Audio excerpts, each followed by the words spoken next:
Hi, I'm Mary, a librarian and book reviewer with a focus on stories written for kids, tweens, and teens. Today, I am joined by Mahtab Narsimhan, and she is an award-winning author with numerous critically acclaimed books. She's inspired by life, love, and the desire to make sense of the world through stories. Welcome, Mahtab.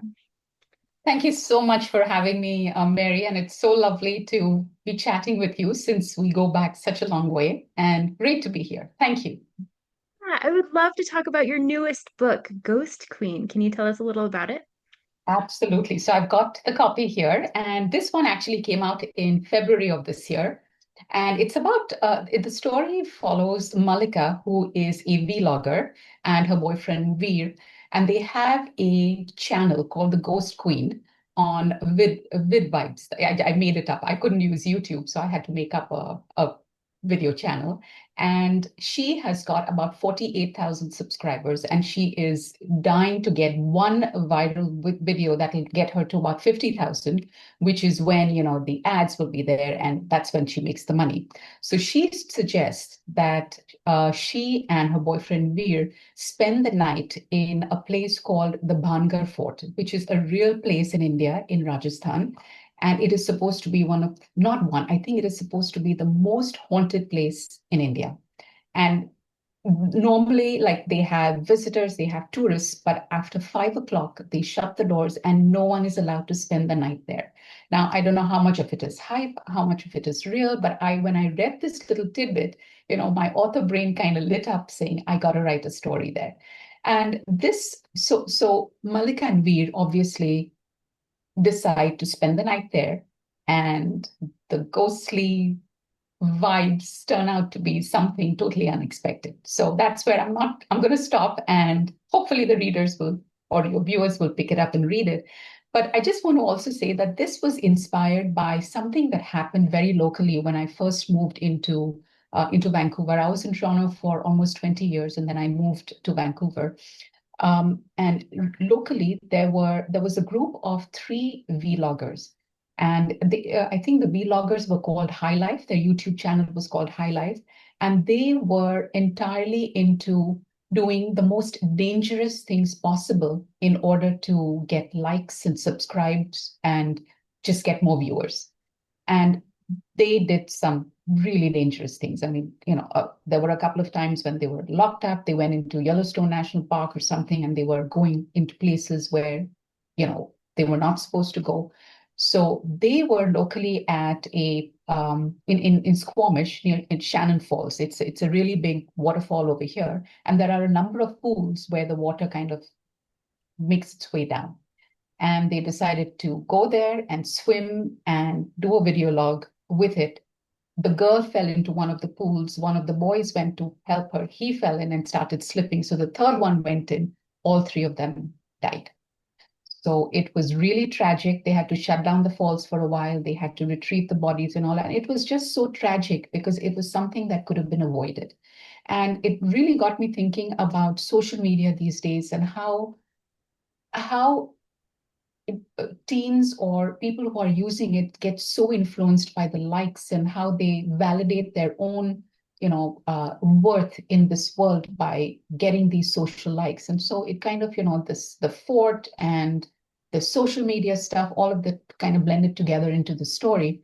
And it's the same thing with Malik and Veer, though Veer is the voice of reason saying we should not be doing this spending the night in the fort. It's haunted. Let's listen to what people are saying. And she's like, no, no, no, we got to make this video go viral. The best way you can do it is do something that other people will not do. Let's go spend the night. And then, of course, things have to go wrong. So that's it in a nutshell. Ooh, that sounds spooky. Have you been to this location? Can you attest to its haunted nature? No, I have to admit that in real life, I am an absolute scaredy cat. My imagination is huge. It's massive. It's brave. But when it comes to real life, no, I would not, I might go and visit it during the day, but in terms of spending the night or whatever, not a chance. So I do all of my research online. It's very safe. It's great fun. It kicks in, lots of ideas. And that's about it. That's as far as I'll go. That's a Terrible. great It's a great segue into my next question about what draws you then to spooky books and what do you think is the appeal of those to young readers?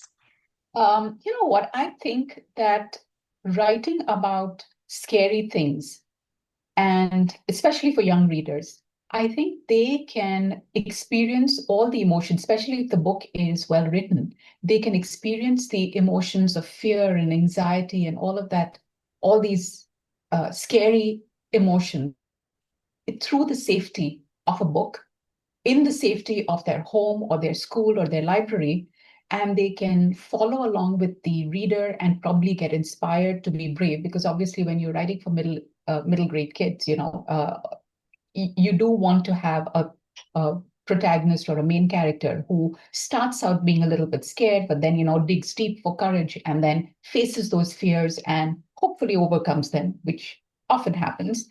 Of course, this one is not for middle grade. This is for an older audience, but the idea is pretty much the same, is that you face your fears in a safe environment, which sort of equips you to face the challenges of life, to face fear when it actually, in real life, when you're faced with something like that, it is, I hope that it can give them the strength to face it and to overcome it. Like at least they know that, you know what, this happens to everyone. If this happens to me, maybe this is what I could do. Maybe I could just take a deep breath, gather myself, think of ideas of what to do, and then come up with it rather than just panicking and just giving up or anything else. So my idea is face your fears in a safe environment, and that will prepare you for real life. Very long answer for a very short thing. I love to talk. I've written a lot of books now for middle grade. This is a little bit older, as you said. What is it that draws you to this age group to write for? You know what? I love middle grade is my favorite. That's my sweet spot. But I have done a lot of books with Orca, and this one is part of the Anchor series, which is for a slightly older audience. But having said that, it's for reluctant readers or for readers who need more accessible material or more accessible stories. So the language is not very, very high, but it has to be high stakes. It has to be as interesting as you would. Now, what draws me to writing for these kids? Because I think each age group that I write for, so I've written for very young kids, which is, picture books, chapter books, middle grade, I love, and even a slightly older audience, they all have their own sets of issues and problems that they go through.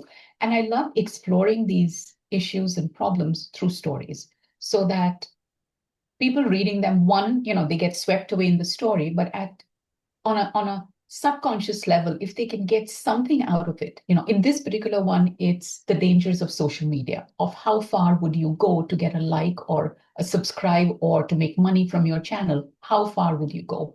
How much of danger would you put yourself in and your friends in just to, prove a point or get people to like you who are basically all strangers? So I hope that, you know, in picking up these issues and discussing them in an age appropriate manner, I can help readers to think about what they're going to do next. So one of the things when I do school visits, and I'm going to be doing one as part of the Whistler Writers Fest, I actually start the presentation for this book with social media.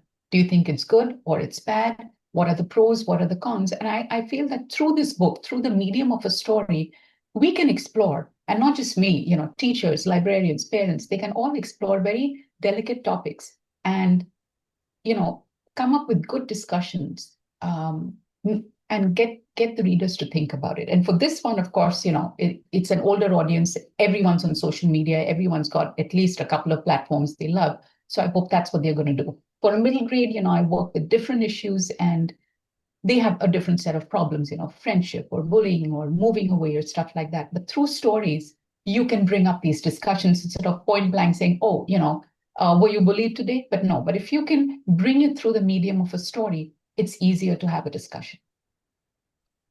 That's a great point when you can relate to characters that feel relatable and yet separate from you, it's easier to examine your own life through a separate lens.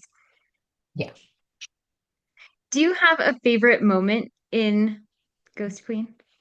Well, I don't know about you know what, there are lots of favorite moments, and I if I give you one of my absolute favorites, I'm going to spoil the story, so I won't. But in terms of characters, I would say that I love the character of Malika because she is so flawed. She is so flawed in her reasoning, and I mean, I get where she's coming from because she does this. I mean, she wants to make money for the channel.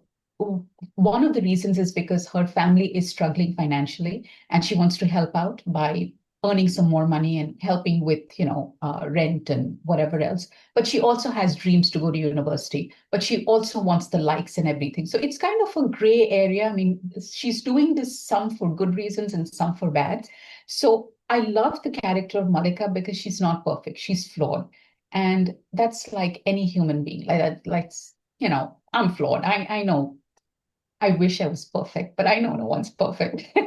So there are a couple of moments when she makes very, very bad choices. But that's also kind of a learning curve for her, for readers, for me when I was writing her. So yeah, it was I love her. And there are a few really good spooky moments in there. And it's like there are times when I creep myself out writing this stuff. I don't know if you've read Valley of the Rats, which is a book I'd written a couple of years ago, which was again based on a real life setting in India. It's called the Karni Mata Temple, which is dedicated to the worship of rats. And there are about 15,000 or so black rats running around. They are fed, they're looked after by the temple priests. And because they believe in that these rats are the reincarnated souls of their family members or their ancestors or whatever.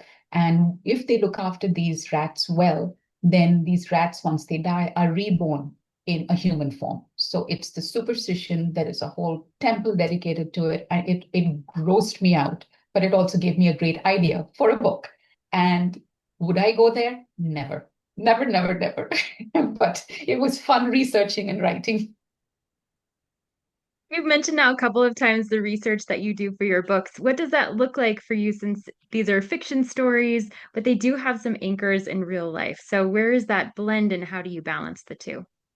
Well, so I do the research. I mean, often, once I've finished my day's work, all of this, evening, I tend to just go through stuff on YouTube and I'll come across a National Geographic video or I'll come across something that sparks an idea and then I'll bookmark it. So a lot of it starts with setting. Sometimes it starts with character, but a lot of it starts with setting, which gives you certain ideas. And of course, a lot of my books are based in India because I'm from there. And it's so easy to write India because I can use all five senses. I can immerse readers into it without having to do too much research because I live there for a fair amount of time. So I can literally close my eyes and tell you if I were standing in a street in Mumbai, what can I hear? What can I smell? What would I taste if I went to a street vendor selling something? I mean, all of that is easy to write. So the research is more of the nuances of, okay, if I went into this temple or if I went into this fort, what would the inside look like or whatever. So I'll look at other vloggers who've done that of walking around the grounds or whatever. Of course, I won't get what the other senses, but at least the visual is there, and then I kind of uh, backfill that with what I know of India. And then, of course, making the characters is all different. So it's all my effort. So I will start out with the character analysis. Who are they? What do they want? And I do outline. I do have an outline that I use for the whole story, like the whole plot outline, and then I will work on the character. But I think most of it comes out in the rewriting for me. So I will have a really bad first draft and then, I'll refine it and fine tune it and fine tune it. And as you get to know your characters better, the dialogue becomes a little bit easier as well.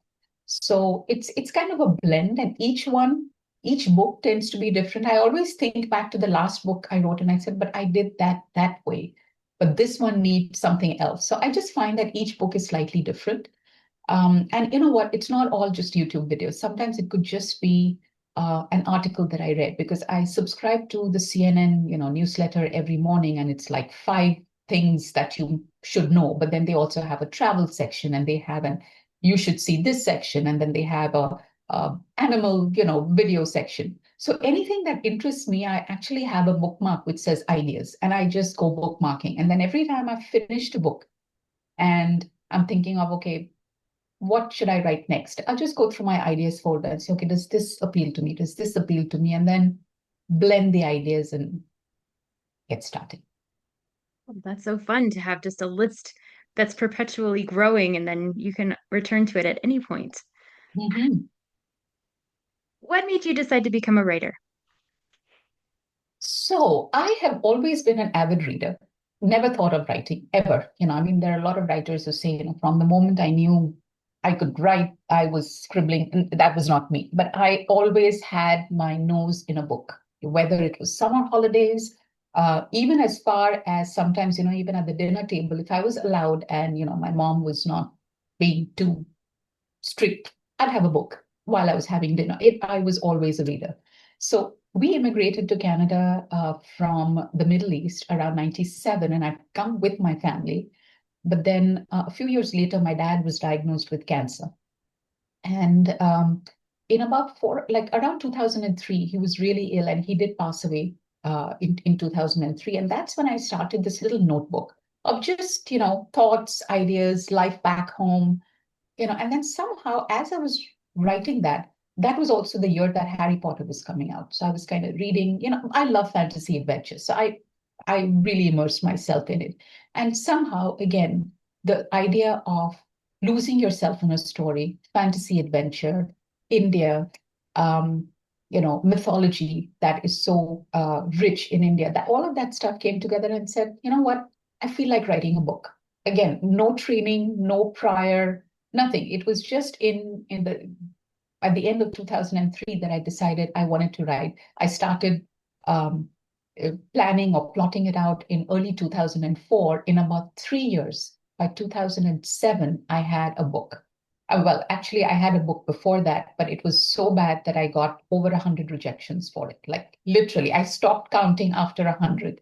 And I had an agent, she gave up on me. And then finally, I met another writer who introduced me to my editor. Um, to be editor at that time, I didn't know. And I polished the book, the manuscript once more, sent it across to him, loved it. And then in 2007, it was published and it won an award in 2009. So that was my debut novel. It kickstarted my career and I haven't looked back since. Well, that's a great story and also a lot of things to overcome in order to get to where you are. So that tenacity is something you definitely need as an author. That and a lot of chocolate. I ate a lot of chocolate. With those days, I mean, I'm talking about 50, 20, about 20 years earlier, where everything was, send us a self-addressed stamped envelope, send the first 3 chapters and all of that. And every time a rejection would come to you, it would come in an envelope that you have sent to them, your own envelope with your own name on it and everything, and just this one generic thing, thank you so much for sending us your manuscript, but it's just not right for our list. And each time I get that, I was like, what am I going to do? Give up? And I'd have a lot of chocolate, and then I'd send it to the next publisher, and then I'd send it to the next publisher, and it's like, fine. And one, literally, Mary, one in, I think, over 100 said yes. And that's what launched my career. So that's something I also share with readers because it's so easy to give up and your next one that you do could be the point where everything changes. But the fact is that believe in yourself, believe in what you have created, and somewhere out there there is someone who's going to love it. I mean, it's hard even now. I mean, I've got a few manuscripts out and I am getting a lot of rejections, and I'm trying to stay off chocolate because I can't work it off as easily as I used to 10, 20 years ago. So it's hard. It's hard. But then, if you enjoy what you're doing, if you enjoy writing, then you just keep going. And that's it. Every morning I say, do you want to stop? And I'm like, nope, I'm not stopping. I'm going to continue going. That's fabulous. What's your favorite kind of chocolate, especially now that you have to pick and choose when you have some? Well, it used to be Cadbury's Fruit and Nut. I remember a kid in school asking me, this little hand going up, excuse me, Miss Narsimhan. And I was like, okay, this must be a important story, a question about what kind of chocolate do you like? So I said, but these days, I mean, I really love dark chocolate and I make my own at home. I just melt some dark chocolate, throw on some nuts, throw on some seeds or whatever, another layer of chocolate, and then put it in the fridge. It's healthy, and I don't feel as guilty if I have three squares instead of one. So, dark chocolate. Mm. And also, that is an important question. It is. It is. Absolutely. Especially when a child is thinking about it, it's particularly important. So, what is it that you're working on next now that you have a book that's ready to go? It's getting out in the world, if you're comfortable sharing. Oh, absolutely. So I have a couple of projects I'm working on. I have actually with Orca, I'm happy to say, well, Orca down there. I have got two books coming out with them next year, and they're in the final stages of, processing like copywriting and illustrations and whatever.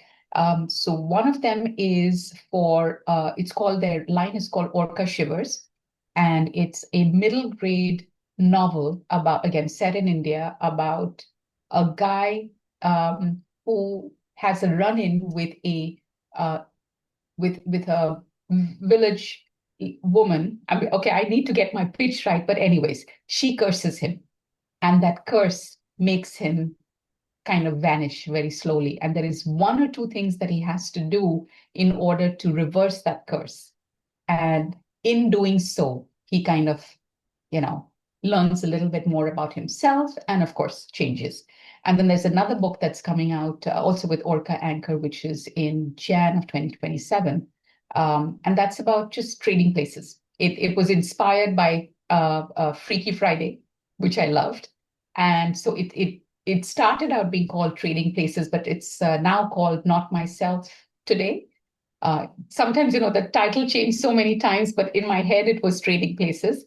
So that's coming out. And then I'm also working on a middle grade contemporary humorous novel and a middle grade fantasy series. And they're all in various stages of writing, research, prep, revising, various stages. So yeah, that's where I'm at. And I've got a couple of things on submission because I just find that if something doesn't land, I continue to keep working. I mean, that's the only way to stay sane, I think. I mean, if you keep waiting for someone to say yes, and then, life is at a standstill, that's not me.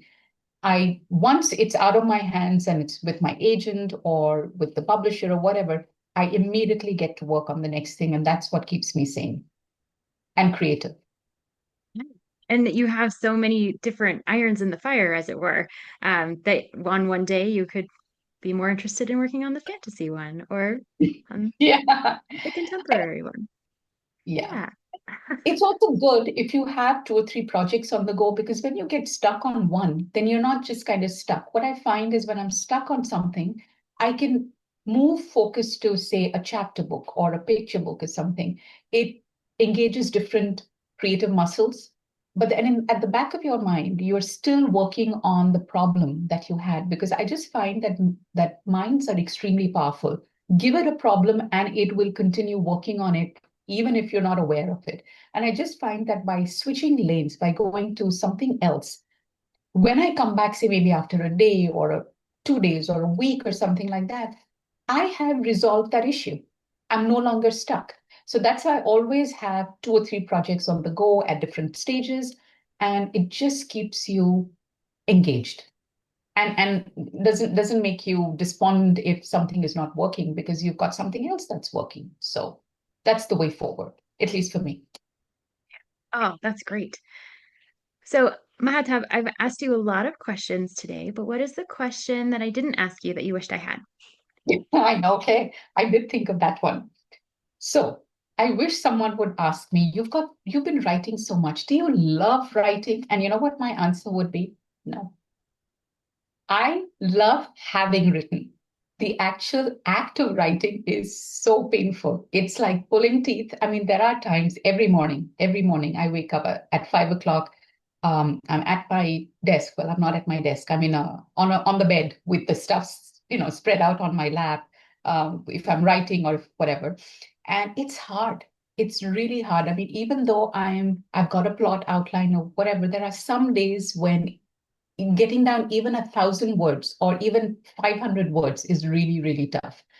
And but you know what? I just persevere. There are times when I will read back my own stuff from the day before, and that'll help me go forward. And some days the words are just flowing. It's like someone's opened up, the floodgates, and words are just pouring out. But having said that, once I have finished that morning session, and I start my day job around 9 o'clock or so, or 8:30. It feels so good that I have written. So the question is, do I like writing? No. When I'm going through it, it is agony. But do I love having written, having put down those words, have knowing that, okay, in the evening or tomorrow I can revise those words, I can make them better, I can polish them. And that is the best feeling in the world. And I love the fact that I'm a morning person because this hardest part of the day is done. By the time most people wake up, by the time my regular day starts, I have finished the hardest thing that I will ever do today.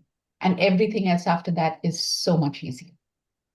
So, That's a really great description, but how do you motivate yourself if you if you don't love the actual feeling in the moment? well, you know what? Because I don't like the motivation is seeing the end result. Like I know it's going to be good. I know I'm going to love the story, but the actual act of sitting down, that is the hardest part. Like, and I know that once I get going, it's going to be good. It's going to be easier. But and of course, when I finish that session and I know that I have this, or like when I've done the end on a draft, or I have finished revising or finished reading aloud a copy edited version, and I know that it's now going into thing, and I'm also looking at the cover and everything. It's a euphoric feeling. I love that. So that is my motivation, that put in the hard work right now. Because the other thing is that we are also so judgmental about our own work, right? I mean, my editor is always in my head, and the story I have in my head never seems as dynamic and exciting when it's on paper. It never matches. And I'm like, oh, this is not good. Oh, this is crap. What do you do? Like, no one's ever going to publish you after this. But then that's one voice. And then the other one is just like, keep going, because this is not the end result. You're going to polish it. You're going to polish it. And of course, even when you read other people's books, I have to remind myself that this is the end result. This is the result of a village having worked on it, the editor and the author and the copy editor and so many other people. And that is the finished product. So never compare yourself to a finished product. Everyone got there through the same route that I'm taking. So those are those little motivational things that I tell them. It doesn't get any easier, but I keep going. That's really good discipline, and it probably carries over into other aspects of your life also. And you're right, the feeling of having that book in your hands, it's not just the perfect thing that just came into the world. It was a lot of sweat and tears and hard work to get there. Yeah, absolutely. Mahata, where can folks go to find out more about you and your books and projects that you have coming up? So my website, it's www.mahtabnarsimhan.com, or if you just put in my name in Google, it'll come up. I also I'm on Blue Sky, I'm on Instagram, I'm on LinkedIn.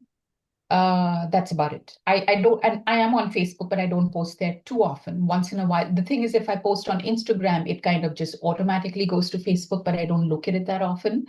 But having said that, I try not to be on social media too much because I just find that it really sucks up a lot of my time. So I will like a lot of friends' posts, but I generally tend to spend, maybe just 2 or 3 hours on a Saturday morning doing my social media posts, and then I'm off. Like I just feel that focusing on the creative aspect of it, or the research, or writing, or just reading a good book is better spending of my time than curated stuff that I see on social media. So, That yeah. makes sense. Listeners, Mahtab has very generously offered some ebooks to anyone who's interested. And if you are, take a look in the comments below for a link to a Google form that you can fill out. The first 5 people to get that back will get an ebook of their choice from Mahatab's collection. And so make sure you look there. Also, if any of Mahatab's books sound like great fits for you and you can't wait, please go look for them wherever you get your books. Thank you again, Mahatab. It was great talking to you. I'm so glad we got to connect today. Same here, Mary. Thank you so much for having me.